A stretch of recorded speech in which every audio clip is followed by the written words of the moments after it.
Mesdames et messieurs, bonsoir et soyez les bienvenus dans cette nouvelle édition de votre journal de 22h dont tels sont les principaux faits.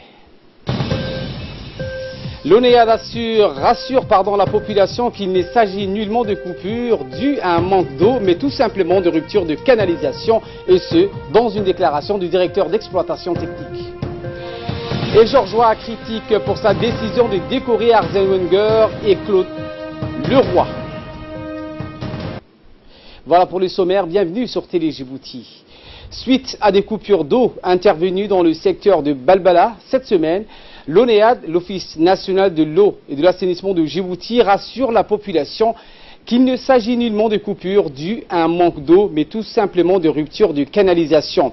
Dans une déclaration faite aujourd'hui par le directeur de l'exploitation technique, Radwan Abdillahi Badon, a indiqué que ces coupures ont créé un climat d'inquiétude parmi la population, craignant le retour des coupures d'eau. Il ne s'agit nullement, a-t-il dit, d'un manque d'eau, mais de la rupture d'une grosse canalisation de Balbala. À l'heure où nous sommes, a déclaré Radwan Abdillahi, la situation est rétablie. Cela a demandé plus de temps que nécessaire, a-t-il ajouté, parce que tout simplement, certains jeunes ont pris à partie dans leur mécontentement des techniciens de l'ONEAD effectuant les réparations nécessaires, ce qui a considérablement retardé les travaux de réparation de la conduite. Enfin, le directeur de l'assainissement a indiqué que l'adduction d'eau transfrontalière en provenance de l'Éthiopie reste fonctionnelle et fournit l'eau potable de qualité. Les puits et forages de l'ONEAD restent également fonctionnels et donc il n'y a pas lieu de paniquer. Le spectre de la soif est loin derrière nous, a conclu le directeur de l'assainissement, Radwan Abdillahi. Après 3 jours de la fête de l'Aïd al-Adha, la plupart des fonctionnaires n'ont pas repris leur travail ce matin pour prolonger leurs vacances jusqu'à samedi prochain. Qu'est-ce que cette journée représente en termes de manque à gagner pour l'État? La réponse dans ce reportage, le jeudi 23 août, journée pour beaucoup des fonctionnaires de l'administration publique. Les couloirs étaient quasi déserts cette journée. Ainsi, les 3 jours de fête de l'Aïd al-Adha qui se sont achevés hier, mercredi, les fonctionnaires, comme tous les autres employés, devraient regagner leur poste ce jeudi, mais comme l'a constaté notre équipe de la télévision qui s'est rendue sur place, beaucoup ont décidé donc d'enchaîner la fête de l'Aïd al-Adha avec le week-end, se faisant ainsi une petite semaine de vacances en méconnaissance totale avec les règles en vigueur dans l'administration en matière des jours fériés. Quoi que ce soit, un jour d'absence occasionne un préjudice pour l'État qui alloue près de 97 millions de nos francs. Le commerce se porte bien, donc les jours de fête, la fête de l'Aïd al-Adha a permis à de nombreux commerçants dans les boutiquiers du prêt-à-porter et les centres de vente des produits alimentaires de faire des gros bénéfices. Satisfaire les enfants en leur achetant des nouveaux habits qui leur serviront pour la rentrée scolaire ou organiser dans un somptueux repas à l'occasion de la fête sont devenus un must ou une obligation pour la plupart des familles. Et parmi donc les dépenses engagées se trouve également l'achat d'un mouton que l'on égorge pour respecter le sacrifice rituel d'Abraham. Rappelons que la fête de l'Aïd al-Adha a toujours donc soutenu l'économie des petites et moyennes entreprises de la place. En bref et sans image, avec ce vœu de Haji Hassan Abdallah, Hassan Radio donc, à l'occasion de la fête de l'Aïd al-Adha, l'ancien journaliste et fondateur des villages de Galamo et Galina adresse ses meilleurs vœux de santé et de prospérité à l'ensemble de la population djiboutienne, notamment au chef de l'État, à la première dame et au gouvernement. Par la même occasion, il lance un appel pressant aux jeunes djiboutiens afin de favoriser la pratique de la religion islamique et de s'écarter des mauvais schémas et de la consommation des drogues. Depuis 3 ans au mois d'août, la troupe Iskoufilan présente des spectacles. En 2015, par exemple, ils ont présenté un spectacle pour un gala de charité au Sheraton au profit de l'association de jeunes femmes d'Obok. En 2016, c'était un spectacle de danse et un sketch au Palais du Peuple. Cette année, C'est un tournoi de foot open qui s'adresse aux jeunes entre 12 et 20 ans formant une équipe de 7. L'objectif se veut être une rencontre amicale entre jeunes de différents quartiers pour tisser donc des amitiés à travers le foot dans un esprit convivial et ludique. La troupe Skoufilan remercie le secrétariat d'État à la jeunesse qui donc leur a soutenu, le proviseur du LIC et le CRIPEN ainsi que la radio pour les jeunes participants qui l'encouragent pour la pratique du sport.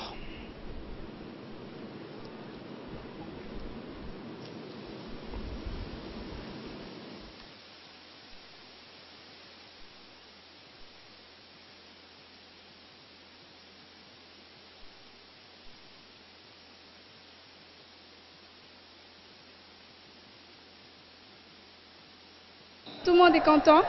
Chaque équipe a pris l'initiative de bien jouer dans ce tournoi et j'espère que notre troupe Skoufilan fera un autre tournoi, Inch'Allah. J'ai eu l'initiative avec ma troupe d'organiser un petit championnat de 7 équipes de différents clubs. C'était un moyen de réunir les jeunes et il n'y a rien de mieux que de donner un peu de son temps aux jeunes. Nous vous emmenons au pays du soleil levant où la célébration au sein de notre ambassade à Tokyo des festivités marquant le 41e anniversaire de l'indépendance du pays et les 40 ans de l'établissement des relations d'amitié et de coopération avec le Japon a donné l'occasion à une grande cérémonie. Une grande réception s'est déroulée donc à cette occasion dans un grand hôtel de la capitale nippone, Tokyo, où ont pris part de nombreuses personnalités, dont des représentants du gouvernement, des officiers supérieurs des forces d'autodéfense japonaises, des représentants de la société civile, des diplomates ainsi que de nombreux hommes d'affaires.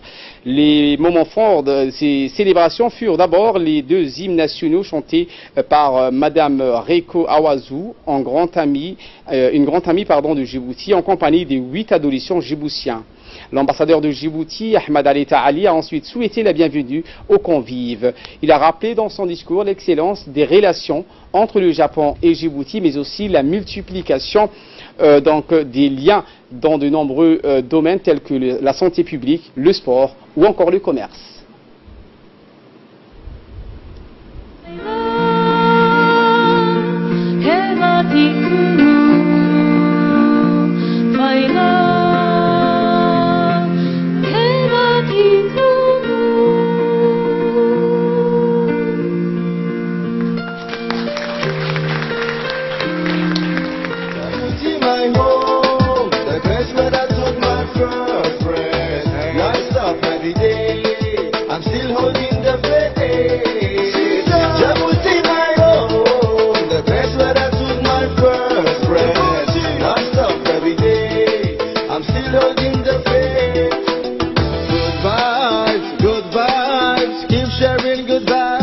Que tu sois somali, arabe ou afar, que tu fais la différence, t'es en retard.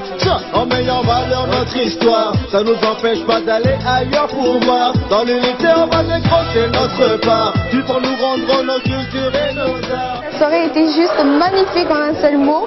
Je peux même pas trouver des adjectifs pour lui.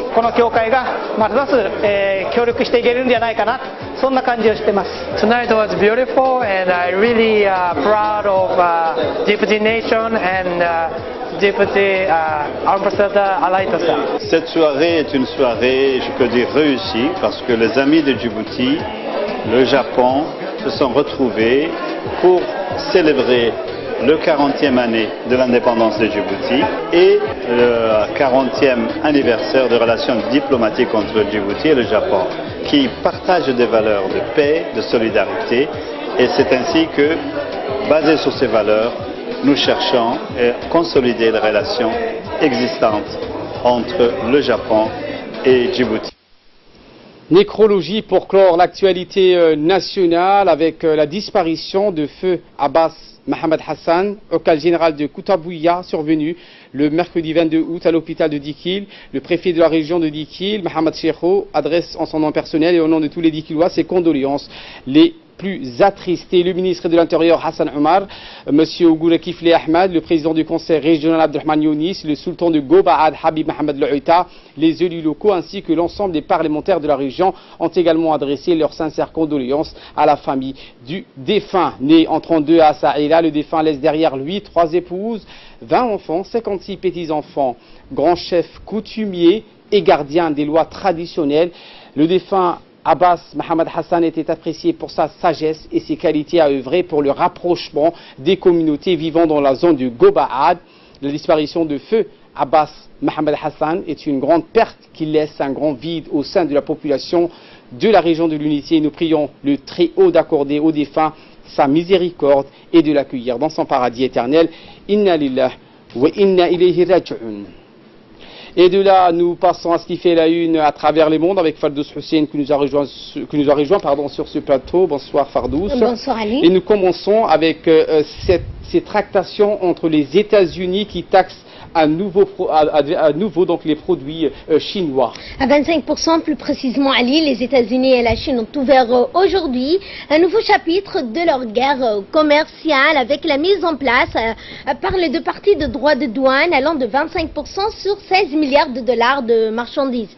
Cette nouvelle tranche de droits de douane portera un total de 50 milliards de dollars, les marchandises chinoises étant taxées à 25%. La Chine a aussitôt réagi Ali en annonçant des représailles nécessaires et entend imposer des droits de douane sur la quantité de marchandises américaines ciblant des produits emblématiques comme les motos Harley Davidson, les vins ou les jus d'orange parmi les centaines d'autres. La Chine a aussi annoncé qu'elle déposerait plainte auprès de l'Organisation mondiale du commerce, l'OMC, concernant ces nouvelles taxes. Et nous enchaînons à l'Organisation des Nations Unies qui dénonce les restrictions à l'accueil de réfugiés. Tout à fait Ali, les Nations Unies ont appelé aujourd'hui, jeudi, les pays latino-américains à continuer d'accueillir les réfugiés venus du Venezuela, dénoncer de nouvelles exigences aux frontières mises en place par l'Équateur et le Pérou. La Colombie, qui a reçu plus d'1 million de Vénézuéliens au cours des 16 derniers mois et en a régularisé temporairement 820 000 selon l'OIM et le HCR. Sur les 2,3 millions de Vénézuéliens vivant à l'étranger, plus de 1,6 million ont fui depuis 2015 la grave crise économique et politique qui sévit dans leur pays. Quelques 90% d'entre eux se sont réfugiés dans les pays de la région. L'Équateur, le pays de passage où de nombreuses personnes cherchant à atteindre Ali, le Pérou, la Chili ou l'Argentine ont invité donc les ministres des Affaires étrangères des 13 pays de la région, dont le Venezuela, et une réunion le 17 et le 18 septembre prochain afin de discuter de ce flux important de migrants. Et nous terminons avec cette information de l'ancien footballeur et président du Libéria, Georges Weah, qui critique pour sa décision de décorer Arsène Wenger et Claude Leroy. Oui Ali, l'opposition grande au Libéria, elle a du mal à s'expliquer sur le projet du président Georges Weah de décerner la plus haute distinction du pays à Arsène Wenger. Ce vendredi, en effet, l'ancien coach d'Arsenal devrait recevoir l'ordre humanitaire de la rédemption africaine avec le rang de grand chevalier. Son collègue Claude Leroy sera donc également distingué par le chef de l'État. Sauf que Monrovia, donc ces distinctions sont perçues comme des récompenses à des amis personnels du président. La plus haute distinction de la nation ne peut pas être accordée à quelqu'un qui n'a pas fait quelque chose directement pour le pays, a déclaré donc un politicien de l'opposition. Une thèse doublée par son collègue du parti économique Freedom qui évoque quant à lui une perte de temps. Tout au long de sa carrière, le footballeur Georges Weah n'a pas cessé d'exprimer sa reconnaissance envers Arsène Wenger et Claude Leroy. Merci Fardous Hussein pour ces explications et merci à vous de nous avoir suivis. Très bon suivi des programmes sur Télé Djibouti.